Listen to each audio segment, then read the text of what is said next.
Time now for Traffic on the Turf, helping you navigate your way through weeds, pests, and disease, and loading your trucks with the products and tools you'll need to provide your clients with the healthiest lawns, trees, and shrubs. Now, here's Eric Jones, the turf teacher for today's Traffic on the Turf.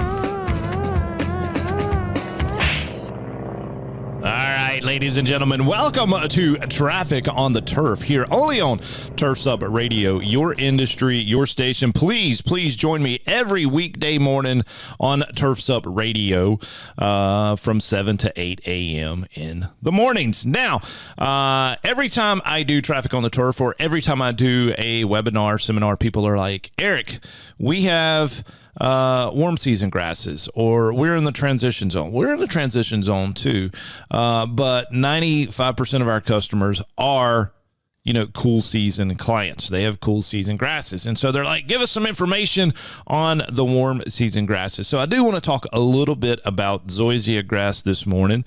It is one of my favorite grasses. I remember the first time that I walked on it barefoot, and the first time I actually seen it.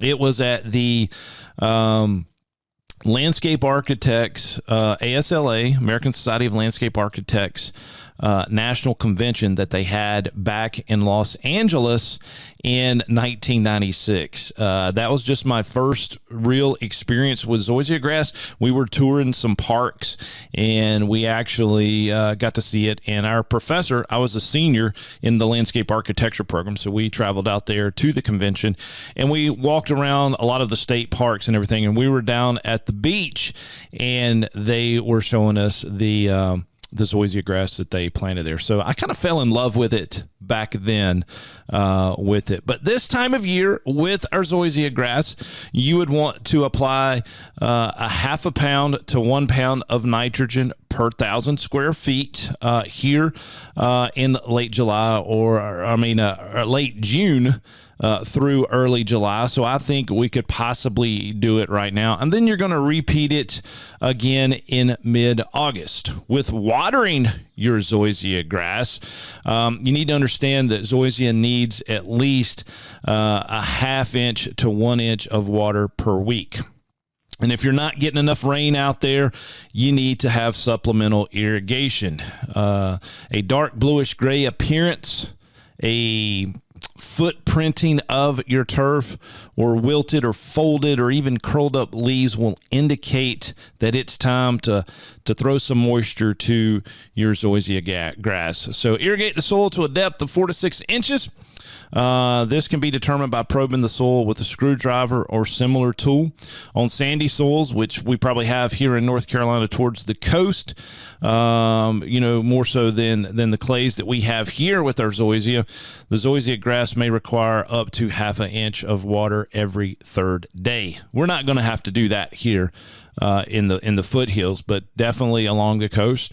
And proper irrigation will help reduce problems later in the summer for our Zoysia grass. Weed control, you can apply post-emergent herbicides as needed that will control some of these summer, annual, and perennial broadleaf weeds.